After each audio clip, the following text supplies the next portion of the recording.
Halo guys, assalamualaikum warahmatullahi wabarakatuh. Welcome back my YouTube channel Eva Widya Official. Ya guys, kita balik lagi belajar bareng di channel YouTube Eva Widya Official bersama aku Eva Widya Ningsi.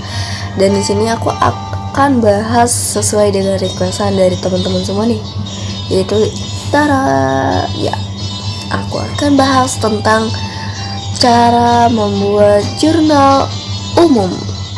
Sebenarnya jurnal umum ini basic banget ya guys dalam sebuah siklus akuntansi, karena setelah adanya bukti transaksi itu pasti kita akan buat jurnal umum. Untuk kita membuat laporan keuangan, kita harus buat dulu jurnal umumnya gitu, supaya ada tahapannya supaya lebih mempermudah dan lebih valid tentunya.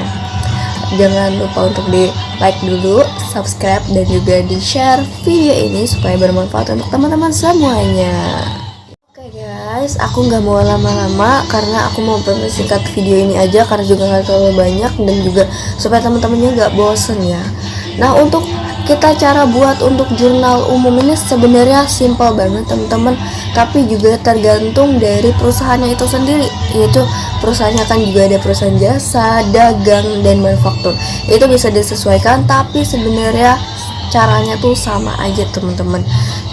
Tinggal teman-teman susun debit kreditnya saja sebenarnya. Dan di sini aku akan bahas tentang perusahaan jasa terlebih dahulu untuk jurnal umumnya. Nah, sebelum aku bahas tentang soalnya nih teman-teman, aku mau kasih tahu teman-teman dulu bagaimana sih cara untuk mempermudah teman-teman mengerjakan siklus akuntansi, terutama jurnal umum ya teman-teman. Untuk membuat jurnal umum sebenarnya itu teman-teman cukup simpel banget. Cukup teman-teman hafalkan saldo normal akuntansi aja kurang lebih seperti ini. Ya, cara mengingatnya biar lebih mudah tuh gimana teman-teman? Tinggal kalau cara aku ya teman-teman untuk menghafalkannya, apabila harta dan beban itu ketika bertambah itu adalah di debit, berkurang di kredit. Nah, selain itu ya udah, bertambahnya di kredit, berkurangnya di debit, seperti modal, utang, pendapatan. Itu bertambahnya di sebelah kredit dan berkurangnya di sebelah debit. Seperti itu teman-teman. Contohnya gini aja teman-teman. Misalkan kita mendapatkan pendapatan jasa ya teman-teman dari sebuah usaha yang kita jalankan. Itu artinya kita mendapatkan uang atau kita mendapatkan kas kita ini menjadi bertambah.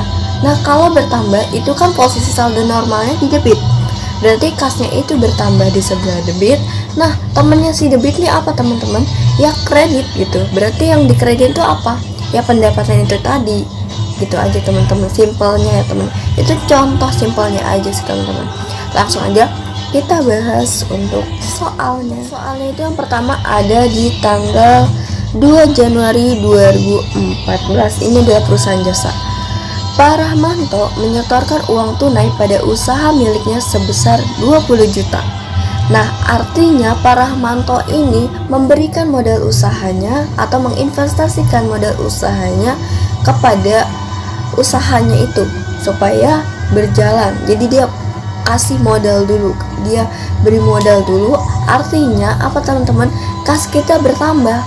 Kas bertambah itu di sebelah mana? Sebelah debit sebesar 20 juta. Lalu temannya debit apa? Ya kredit gitu. Jadi debit kredit itu selalu berdampingan.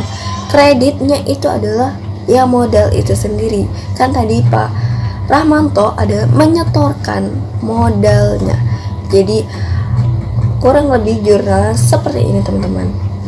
Kasnya di debit sebesar 20 juta dan modalnya bertambah di sebelah kredit sebesar 20 juta. Membayar sewa tempat operasional kantor 3 bulan sebesar 2,5 juta. Ini berarti ketika kita membayar itu berarti kasnya berkurang, ya kan? Uang kita berkurang, artinya kasnya berkurang. Kas berkurang di sebelah kredit, yaitu sebesar 2,5 juta. Kasnya berkurang, temannya kredit apa? Debit. Debitnya untuk apa? Karena kita untuk membayar sewa, sewanya itu dibayar di awal, jadinya sewa dibayar di muka di sebelah debit 2,5 juta. Ini dia jurnalnya. Kita lanjut di tanggal 5, membeli perlengkapan sebesar 5.500.000. Artinya ketika kita membeli perlengkapan itu adalah harta kita.